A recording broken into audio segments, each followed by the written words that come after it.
como insumo. Ahí largó la grabación. La idea entonces era poder trabajar. Déjeme que me venga para acá. Qué feo que es cuando empieza y uno no tenía preparadito la primera pantalla. Ahí está. Bueno, vamos a hacer como un repasito muy breve. La idea de estos momentos no es hacer un desarrollo intensivo conceptual, porque yo cuento con que ustedes leyeron el material, digamos. Por eso es un tipo de carrera de posgrado, ¿no es cierto? Yo no vengo con un cuadernito a dar necesariamente no, ni necesariamente ni nada, no vengo a dar la teoría que debe ser y la que es correcta. Yo sí creo que tanto Bates como Area Moreira les dan como eh, una red conceptual que les permite a ustedes pensar, en este caso, la construcción de, bueno, un entorno virtual de aprendizaje y a largo plazo pensar eso, el enfoque desde el cual ustedes como tecnólogos y tecnólogas van a desarrollar lo que hagan, ¿sí? Hay un montón de otros materiales. Hemos hecho esta selección bien breve porque a su vez también entendemos que ustedes, además del cursado de la carrera, tienen trabajo, tienen familia, pero sí tenemos la pretensión concreta de que haya una lectura y que cualquier cosa que hagan esté situado y esté nutrido de esta red conceptual, ¿sí? No es cuestión de armar me senté una tarde, armé el aula más o menos para lo que a mí me parece que es un investigador, un niño, un vendedor, un docente. O sea, la idea no es imaginarse y hacerlo, sino esa imaginación y ese hacer, trabajarlo desde un enfoque concreto, desde una red conceptual que la misma materia da. Hago esta aclaración porque están justito ahí. Del momento uno al momento 2, uno ahí tiene que empezar a hacer un aula y la primera cosa que nos suele surgir es ponernos a meterle cosas y más o menos lo que a mí enseguida actúa la buena disposición o la necesidad de terminar rápido o la necesidad de desarrollar y a veces no nos detenemos a pensarlo un poco. Y eso es lo que le estamos pidiendo con Maxi, que se detengan a pensar. Y por eso es que viene esta primera entradita que hacemos en general en las clases de algo teórico, algo que les permita nutrir eso que van a hacer. Bueno, esta presentación que van a tener en el aula a partir de que terminemos la clase se basa en el capítulo de Bates y retomo algo que ya estuvo trabajando Maxi la semana pasada, no la anterior, respecto a el diseño de los cursos virtuales, ¿sí? Habían trabajado concretamente, yo lo voy a hacer re sintético, total, ya Maxi se explayó, en relación a los enfoques logocéntricos y paidocéntricos, que son como dos encuadramientos teóricos para desarrollar un curso virtual que tiene sus supuestos teóricos, que también lo vieron con Maxi hace un par de semanas. En el caso de Bates, digamos, eh, retoma algunas cosas y se cruza con la propuesta de Moreira en relación a esto, la naturaleza del conocimiento y las implicaciones para la educación. Lo toma de forma mucho más teórica, Bates. No sé si tan teórica, aunque sí es teórico, pero más general. Porque lo que va a hacer Bates de una manera un poco más hasta tradicional en su presentación del tema es trabajar con las teorías de aprendizaje y trabajar con encuadramientos pedagógicos más, eso, tradicionales. Entonces, primero empieza trabajando y encuadrando qué es una buena práctica, qué hace al buen profesor. Ahí les propone el concepto de epistemología, o sea, nos hace detenernos a pensar sobre de dónde surge ese conocimiento que nos hace ese conocimiento pedagógico, ¿sí? Uno no nace sabiendo enseñar y haber estudiado una carrera cargada en la disciplina tampoco nos hace buen docente, ¿sí? Yo puedo haber sido licenciada en matemática y eso no significa que pueda enseñar matemáticas. O, no sé, arquitecta, entonces puedo enseñar estadística. Hay algo ahí entre el saber disciplinar y el cómo enseñar que se diferencia y que, bueno, y que hay que prepararse para eso. Em, Hace esta introducción Bates y después trabaja con las teorías del aprendizaje.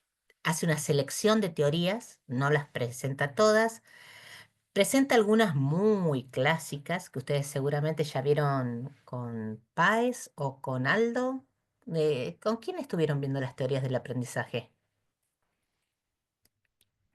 Con Páez. Ahí Con vimos Páez, ¿no? algunas y también en Páez. tecnología 2 vimos un par con la profe Agostina.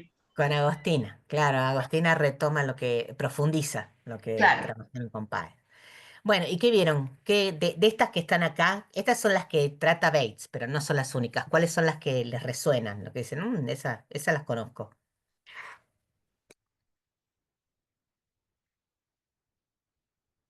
¿Vieron el conductismo? Sí, Sí, el profe. conductismo y el constructivismo también, Sí, ambas. sí. Bien.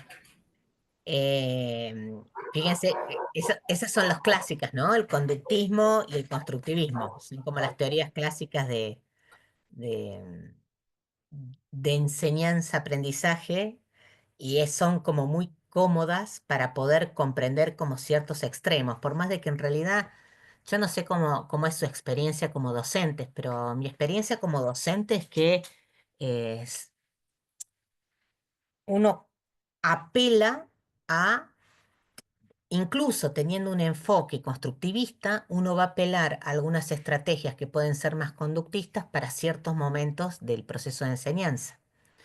Entonces hay como una especie además del enfoque bien pedagógico o bien general, después el docente tiene una caja de herramientas y en esa caja de herramientas puede contar con, para ciertos momentos, con algunas herramientas que provengan de otras teorías, ¿no? La teoría en realidad, bueno, eso es, me lo dejo para después, en relación a las tecnologías y si las herramientas son profundamente relacionadas a los enfoques o no. Pero bueno, Bates toma estas teorías que tenemos acá y después lo que hace, y así termina el capítulo, es trabajar con el contexto general en la cual el docente tiene que desarrollar su profesión, o sea, donde digamos, el contexto en el cual se enseña y se aprende, y retoma algunas cuestiones, el conocimiento en relación a la tecnología y como que se pregunta en relación a qué pasa con eh, todas esas herramientas y esas recursos tecnológicos a los cuales se puede apelar para enseñar algo, qué tanto potencia el conocimiento. Hay una pregunta muy lavadita en ese sentido desde mi perspectiva y desde la lectura que yo hago de Bates, porque en realidad uno lo que observa es que hay como un posicionamiento fuerte a decir que efectivamente la tecnología va a colaborar con procesos potentes de enseñanza.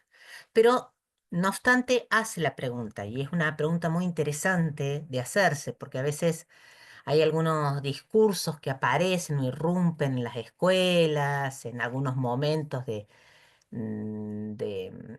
han ido interrumpiendo en algunos momentos previos, ¿no? En la historia, que atan un poco el éxito de la enseñanza o de un proceso de enseñanza al tipo de recurso que se usa. Entonces, si enseño con un cañón o enseño con una pantalla digital, voy a enseñar mejor que si enseño con un pizarrón o si enseño con un dictado.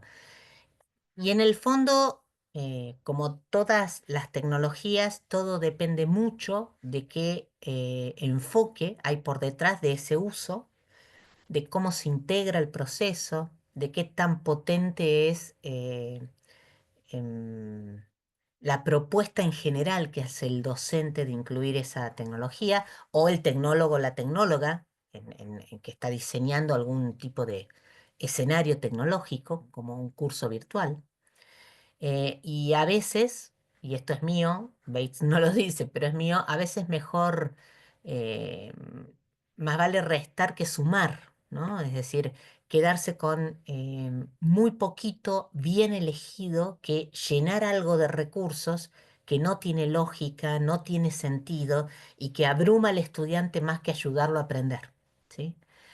Ni hablar muchas prácticas que a veces se ve en algunos docentes o algunas tecnólogos o tecnólogas de suplantar un enfoque con un producto, ¿no? Entonces, te pongo un software educativo, hago que los chicos hagan algo y listo, es como que ya aprendieron. Y en el fondo no ocurrió, no necesariamente ocurrió eso, ¿no? Entonces ahí hay algo en relación a el conocimiento y la tecnología que hay que madurar. Hay que madurar en la propuesta que uno hace y hay que repensarlo. Y esto es algo que ustedes van a tener que hacer en su proyecto. O sea, si en definitiva van a tener que armar un aula virtual, no puede meter cualquier cosa en el aula virtual. Tienen que pensar qué van a poner, o sea, qué contenido, y después tienen que pensar el cómo lo van a poner. Cómo conviene poner el contenido para lograr el objetivo que quieren lograr, que es cierto nivel de aprendizaje o un aprendizaje de un interlocutor diferente. A cada grupo le fue tocando interlocutores diferentes. Y también lo que de alguna manera dice Moreira, más claramente que Bates, para poder hacer estos desarrollos necesito saber quién es, a quién tengo en el frente, quién va a ser el que use esa aula. Em, Porque ahí es donde está mi interlocutor directo en relación a lo que yo voy a configurar. Si yo no conozco y no le voy tomando el pulso a quién es el estudiante, qué va necesitando el estudiante, cuáles son sus intereses, o sea, cuáles son sus saberes previos, de dónde puedo partir, pero a su vez cómo lo puedo ir llevando a que pueda ir aprendiendo eso que yo le estoy ofreciendo en el aula, en la clase. Bueno, si no lo sé, no sitúo la propuesta, ¿sí? Y ustedes, en este caso, en tecnología 3 por lo menos, lo que les proponemos es que hagan algo a medida. O sea, ustedes tienen que hacer un desarrollo, no un enlatado, que después pueden llevar a 50 lugares. Aunque posiblemente muchas de las cosas que hagan para este proyecto las puedan después repensar y relaborar para otros. Pero la idea es que puedan hacerlo lo más que puedan, sí, ajustado, ¿sí? Que se den el espacio de poder trabajarlo así. Después cuando uno sale al mundo profesional, tiene siempre que medir esta cuestión de eh, el costo-beneficio, ¿no es cierto? Y tiene que ajustar qué tanto voy a invertir en el desarrollo del contenido en relación bueno, al reconocimiento que hacen monetario de mi trabajo, ¿no? Entonces, ahí hay algo que como profesión también que tenemos que tener en cuenta. Pero en este caso esa variable la vamos a sacar. Ustedes van a tener que trabajar desde este enfoque. Pensar en que tienen delante alguien que tiene que aprender algo y que ustedes tienen que hacer lo mejor posible en esa configuración de aula que van a hacer, que van a relacionar contenidos, van a relacionar, usar recursos de la misma aula, crear contenido para que ese aprendizaje, asegurar lo más posible que esté puesta a la mesa para que el estudiante comensal pueda obtener todo lo que necesita para aprender lo que tiene que aprender. Y después, retomando lo que venía viendo Bates, Bates también habla y retoma algunas cuestiones que ocurren, selecciona algunas en relación a cómo el conocimiento se transforma en un negocio, ¿no? Y eso hemos visto polular, me salgo un poquito de lo que Bates propone, pero hemos visto polular ofertas variadas en cuanto a cantidad de contenido, en cuanto a calidad, en cuanto a recursos que usan de formación, ¿no? Y hay 50.000 millones de cursos, algunos son gratis, muchos son pagados, algunos son más largos, otras son menos largos. eh, y ahí hay de todo, ¿no? Es muy heterogénea esa oferta y lo que hay por detrás a veces es eso, el conocimiento pasa a ser una mercancía, ¿no? Y Bates se pregunta sobre el conocimiento académico. Después hay como un contrapunto entre el conocimiento académico y después la necesidad de aplicarlo. Em, También se pregunta si el conocimiento, en relación a esto que a veces también se escucha, que es el tema de preparar gente para el mundo del trabajo, para que resuelva cuestiones concretas del mundo del trabajo, que no es para no contemplar que también es uno de los objetivos de la educación de los niveles obligatorios, especialmente el secundario, y de otras propuestas de formación. Entre los casos que tienen ustedes hay uno que, por ejemplo, es una propuesta de capacitación para vendedores. Bueno, en ese caso está directamente relacionada a lo que ustedes tienen que proponer a un oficio, ¿no? Pero no siempre es así en relación al conocimiento, digamos. Una cosa es decir, yo tengo que hacer un curso para que aprenda cierta habilidad o desarrolle cierta capacidad o competencia para un oficio determinado. Y otra cosa es pensar, a modo general, que todo conocimiento tiene que ser aplicado, todo conocimiento tiene que ser útil. Esta cosa de ¿para qué sirve lo que estoy aprendiendo? Tiene un sentido, y si soy docente, a mí me interesa que el estudiante le encuentre sentido, pero tampoco se transforma, tampoco tiene un correlato necesariamente utilitario el conocimiento. Sí, a veces aprendemos un montón de cosas que luego a la larga vemos el fruto de por qué lo estamos aprendiendo, y a veces aprendemos por gusto, a veces aprendemos porque nos sentimos plenos haciendo algo, ¿no? Y no necesariamente porque me vaya a dar plata o para que me sirva para algo, ¿no? Y acá yo no, con esto yo esto no es pregunta de ningún parcial, ni estoy esperando que esto aparezca en ningún, em, no es una bajada de línea en este sentido. Sí, lo que me parece interesante concebir es ampliar el sentido del conocimiento, ¿sí? Poder tener en la cabeza esa perspectiva de que es algo más amplio, ¿sí? Que el saber sirve para un montón, sirve para hacernos seres humanos, no solamente para hacernos profesionales o para resolver problemas, ¿no? Bueno, me fui un poquitito de de la línea de Bates, pero bueno, la verdad es que quería compartirlo. Y en particular, en relación a los enfoques, más vale que yo no me voy a poner a detener a hacer la revisión de cada una de estas teorías, aunque sí se los dejo como un material para que lo tengan de consumo, ¿no? Esto es una síntesis que ustedes tienen de lo que aparece en Bates y algunas cositas más como para que lo tengan de consumo. Yo sé que además esto se agrega a un montón de otras cosas que le dieron los otros profes. Sí, el enfoque que estamos teniendo y que compartimos con Maxi es sí tomar, encuadrar primero que esto de lo logocéntrico y paidocéntrico se relaciona también con estos enfoques del aprendizaje. ¿Sí? Porque implica una perspectiva de quién es el estudiante y qué significa aprender.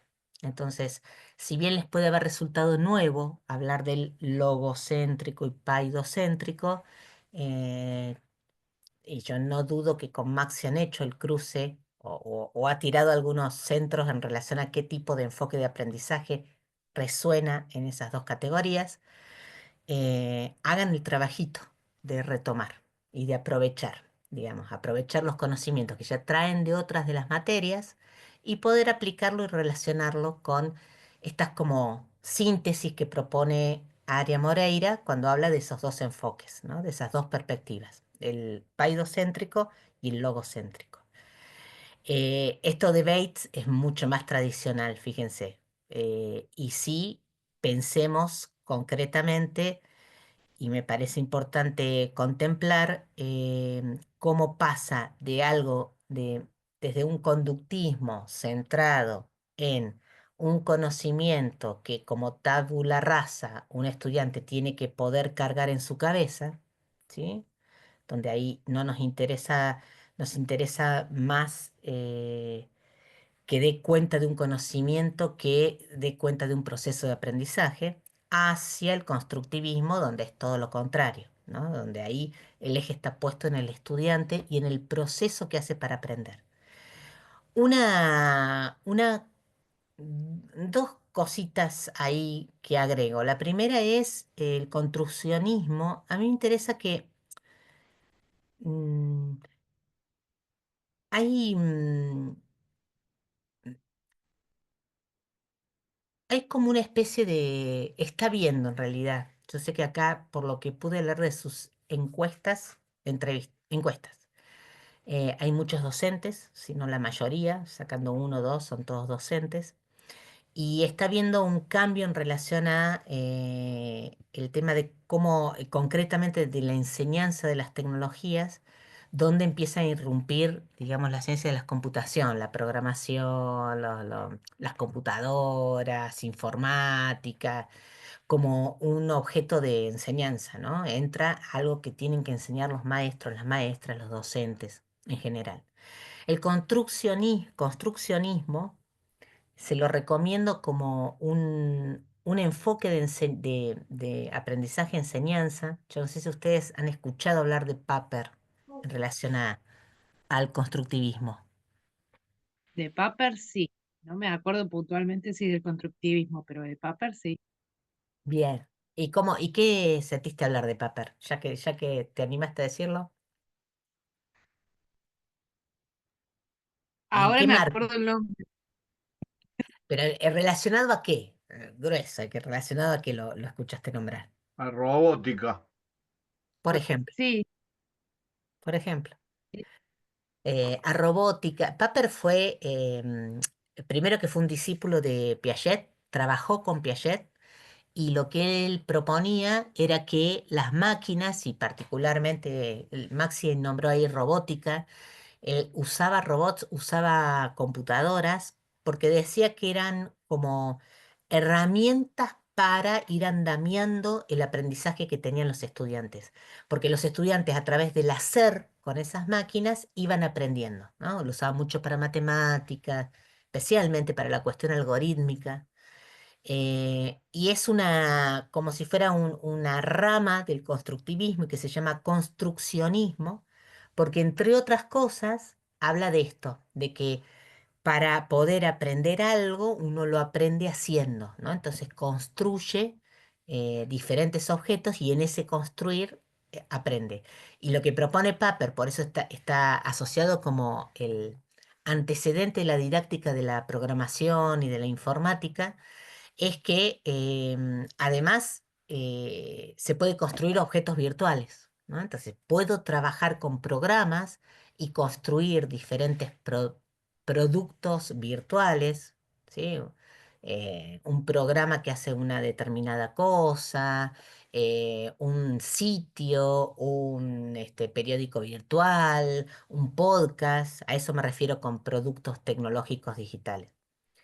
Y eso también habilita aprendizajes potentes, ¿no? O puede habilitar aprendizajes potentes.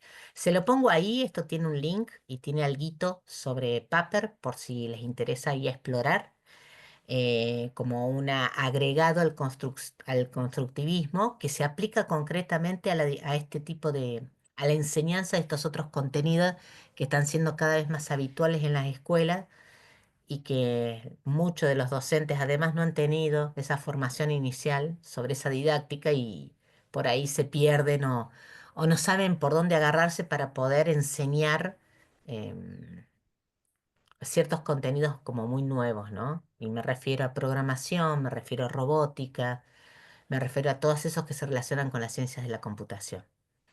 Y no que quede muy claro que yo no hago responsable necesariamente a los docentes, ¿no? Digamos. Esto ha irrumpido como contenido, como prácticas y objetos en la sociedad, las computadoras, las redes sociales, internet, y bueno, va más un poquitito más atrás la formación docente en este sentido. Bueno, y la otra cosa es el conectivismo que lo toma lo toma Bates, pero hay como una controversia en relación a si es uno o no una teoría del aprendizaje. En realidad, Siemens y Downes no la proponen, que son los creadores del conectivismo, no la proponen como teoría del aprendizaje. Se puso muy de moda y como propone el hecho del aprendizaje permanente, está muy asociado el conectivismo a este aprendizaje continuo, al aprendizaje que hacemos las personas post los niveles o post una formación formal y post los niveles obligatorios de educación. Y en particular estuvo muy, pero muy, muy conectado esta modalidad de aprendizaje con Internet, con las redes de conocimiento y las redes de información. Em, yo lo pongo en otro color porque sinceramente, en lo particular, cuando yo lo que he ido estudiando de conectivismo, me parece a mí que es menor a las teorías del aprendizaje. Y sí me sumo más, me parece más un tipo de modalidad de aprendizaje que hace uso de las redes y hace uso de una concepción constructivista de cómo se aprende, ¿no? No sé ustedes qué es lo que han estado trabajando respecto al conectivismo, no sé si hay alguno que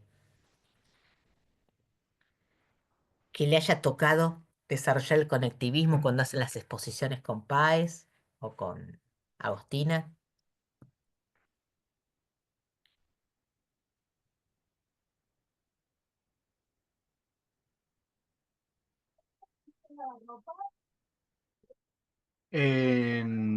Profe, Sí, en Tecnología uno cuando nos tocó a mí y a mi grupo hacer un trabajo de eso con un PET basado, imaginar un PET con sí.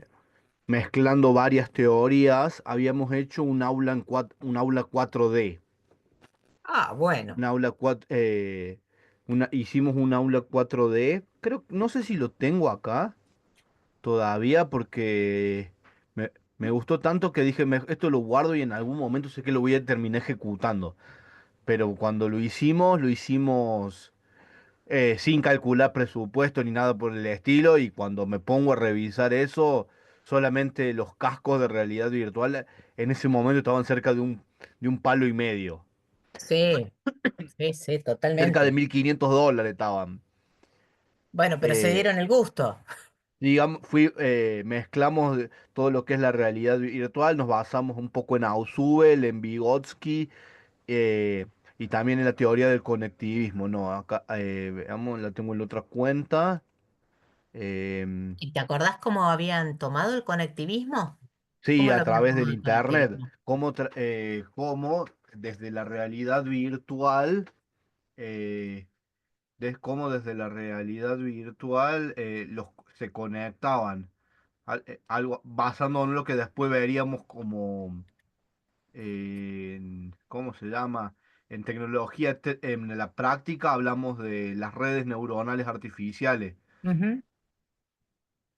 Sí, A ahí ver. el conectivismo además propone, vieron que al hablar de que las conexiones, al tomar como modelo las redes, ahí hay una cuestión, ahí lo dice en el textito que aparece ahí, del conocimiento como algo caótico. Fíjense que en Internet o en las redes en general no hay un solo recorrido, ni un único recorrido por donde va la información. Entonces, necesariamente una persona que va a aprender en este contexto es una persona que efectivamente se apropia y es protagonista de su propio proceso de aprendizaje, ¿no? Acá lo Entonces, tengo, si le interesa que se los comparta. ajá, ¿lo tenés Eh, como para que lo vean tus compañeros también? sí, Bueno, si ahí, querés ahí esperar. envió una solicitud para compartir el... Está, igual que, mira, Maxi, me lo reservo, termino con esto y yo te doy el pie para que lo compartas. Yo no sé si no querés compartir el link para que tus compañeros lo consulten. o se los puedo... o lo que puedo hacer es descargarlo como PDF y se los mando. Bueno, o espera un segundo. Mira, termino con esto y si querés mostrarlo un poquitito, yo lo que no quiero, ¿sabes qué?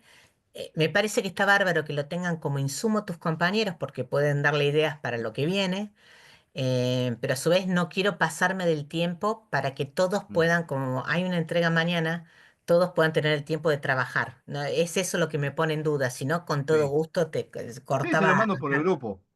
Bueno, dale, dale, dale. Em, bueno, esto sí eran como las dos cositas que quería agregar, lo del construccionismo de Paper, que no aparece en Bates, pero me parece como importante que lo tengan presente, y esta cuestión que es mía, no la vuelca Bates en relación a el conectivismo como no necesariamente una teoría de aprendizaje, ¿no? Sí, tal vez una descripción del tipo de aprendizaje que uno tiene que proveerse en este contexto de las redes. Y me dejo la puerta abierta, por supuesto, a que en un tiempito vaya formalizándose el conectivismo como una teoría del aprendizaje. Por ahora yo no lo veo. Sí veo interesante la descripción que hacen Siemens y Downs del tipo de aprendizaje que uno tiene que hacer cuando se basa en las redes o cuando trabaja en redes ay, ¿cómo le llaman? Comunidades de aprendizaje, ¿no? Y que también me parece muy interesante de Semen y Downs cuando trabajan el hecho de poder diferenciar que una cosa es la información que va por las redes y otra es la manera en la cual se va navegando ese flujo de información y aprendiendo, ¿no? Bueno, dejo esto como para que después lo investiguen un poco ustedes. Una cosa más que quería terminar de ver, esto es algo que seguramente vieron con Maxi, también se los dejo acá como una síntesis para que ustedes puedan tomarlo. Recuerden que es material material obligatorio de la materia, este artículo, esto que se llama el diseño de cursos virtuales, conceptos, enfoques y procesos pedagógicos. Y dentro de eso, Perdón bueno, que le estos son interrumpa. como, ¿cómo? Perdón que le interrumpa. ¿Usted está mostrando pantalla en algún momento? Porque yo no estaría viendo. No sé si mis ¡Ah! compañeros. Ay, no me digan, por Dios.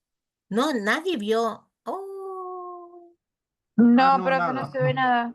Nadie vio, Nunca se profe, vio pero no nada. importa. pero No, nadie profe. me dijo nada. Pensaba que Profe, estabas ¡Ay, qué hablando de otra cosa. horror! Ahí está. ¿Qué ahí está. pensaron? ¿Me pueden explicar? No, yo pensé que estaba en el aula y como me está costando ingresar al aula, entonces digo, bueno, ya lo buscaré. Ay, qué gente tan respetuosa. Por favor. Discúlpenme, discúlpenme. No hay No problema. no me di cuenta, puse a grabar y ahí salió sin nada del aula. Bueno, Lo les que muestro profe. lo que estaba mostrando, porque había pasado por acá. Digamos, esto es lo que van a ver en el aula también, ¿no? Las tres como partes o como tres agrupamientos y selecciones que yo hice de lo de Bates. Después yo le había mostrado esto en particular, que son como la síntesis de los cuatro grandes ramas que toma Bates como teorías o enfoques de aprendizaje. Acá tienen el link para el constructivismo. Ay, qué vergüenza. Hace como media hora me están viendo a mí hablar y no habían visto el recurso. Discúlpenme.